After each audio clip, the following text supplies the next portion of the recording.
Sportscenter. Hi there, I'm Chris Berman. We got a lot of games to cover, so let's get to it. In our first game this week, we had the Cardinals end up with an 8-point victory. Dwayne Starks stepped it up this week and gave his team some added firepower for the win. Number 89 had over 50 yards receiving and helped his Giants beat the Cowboys. We had a big injury in this one, and Trey has the lowdown for us. Trey? All right, Boomer, thanks. Fortunately, only one injury to report this week, but unfortunately, it's a big one. Jones is going to find himself in street clothes for the time being, and that'll be a major blow to this club. So that'll do it for now. Chris, let's send it back to you. Saints, Colts. Number 88 came up with a big play as he was able to pull this one in. The Colts go on to win this by the final score of 35-34.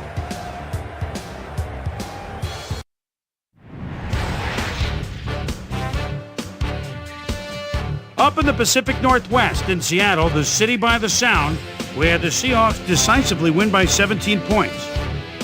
Over in Oakland, we had the Raiders lose by a 9-point margin. The Bears got 300-plus yards from their offense in their victory at Qualcomm Stadium. Panthers, Rams.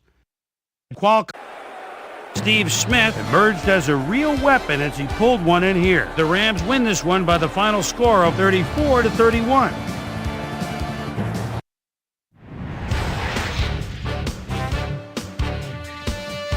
The Chiefs won big on the road and will have to travel again next week when they meet the Bears. Seth Payne had a stellar game, but all said and done, his performance wasn't enough to lift his team to a victory.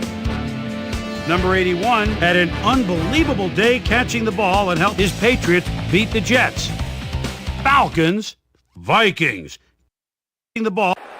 Dwayne Rudd would come up with a huge play here as he was able to pick one off here, then had some clear sailing in front of him. The Vikings win this one by the final score of 41-10.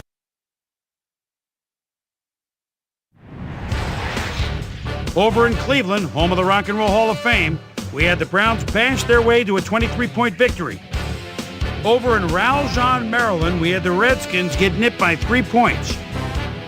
The Eagles accumulated over 150 return yards in their win at Lambeau Field. Broncos, Bills. Jackson would come up with the big play to kill a drive as he was able to step in front of a wayward pass for an INT. The Broncos go on to win this by the final score of 27-7. So, as usual, plenty of surprises around the NFL, and heck, we just got into week 1. My primetime players' game balls go out to these gentlemen, each one with a fine start to the season. That'll do it, sports fans. I'm Chris Berman, and thanks so much for joining us here in the Bristol studio. We'll see you next week right here on ESPN, the worldwide leader in sports.